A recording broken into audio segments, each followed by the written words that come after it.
जय श्री राम दोस्तों, कैसे हैं आप सब लोग। आशा करती हूँ आप लोग बहुत अच्छे होंगे। आज की कहानी भी बहुत ही रोचक है जो मुझे बहुत सूट करती है। कहानी अगर आपको अच्छी लगे तो जय श्री राम ज़रूर लिखिएगा। कहानी को लाइक, शेयर, सब्सक्राइब करना बिल्कुल मत भूलिएगा। कहानी का शीर्षक है स्वाधीनता का सुख। एक दिन एक ऊँट किसी प्रकार अपने मालिक से नकेल छुड़ाकर भाग खड़ा हुआ। वह भागा भागा भागते ही गया और सीधे पश्चिम भागता गया, वहाँ तक जहाँ रास्ते में एक नदी आ गई। अब आगे भागने का रास्ता बंद हो गया। वह रास्ते में हरे भरे खेत, पत्ते भरी झाड़ियाँ और खूब घने नीम के पेड़ छोड़ आया था। वह चाहता तो अपनी ऊंची गर्दन उठाकर पत्तियों से अपना पेट भर सकता था, लेकिन वह वहाँ से बहुत दूर भाग आया था। सामने चौड़ी गहरी धारा बह रही थी, पीछे ऊंचा कगार खड़ा था और दोनों ओर दूर तक रेत ही रेत थी। कहीं हरियाली का नामो निशान तक नहीं था।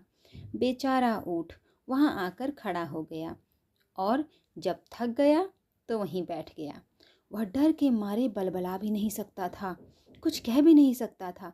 कहीं ऊँट वाला आकर उसे पकड़ न ले, उसे इस बात का भय था।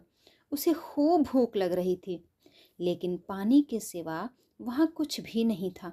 वह बहुत ही लाचार था, हैरान और परेशान भी। 2-3 दिन बीत गए।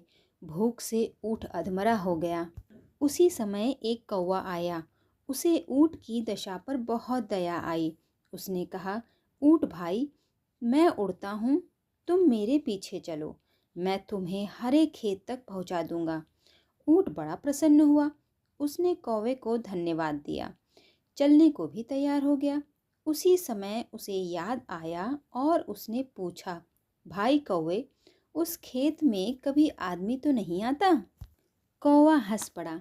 उसने कहा, भला हरा खेत आदमी के बिना कैसे हो सकता है? अब तो मैं यहीं अच्छा हूँ। ऊँट ने खिन्न होकर कहा। कौवे ने बहुत समझाया, यहाँ तो तुम भूखे मर जाओगे, लेकिन यहाँ रात दिन नकेल डालकर कोई सताएगा तो नहीं?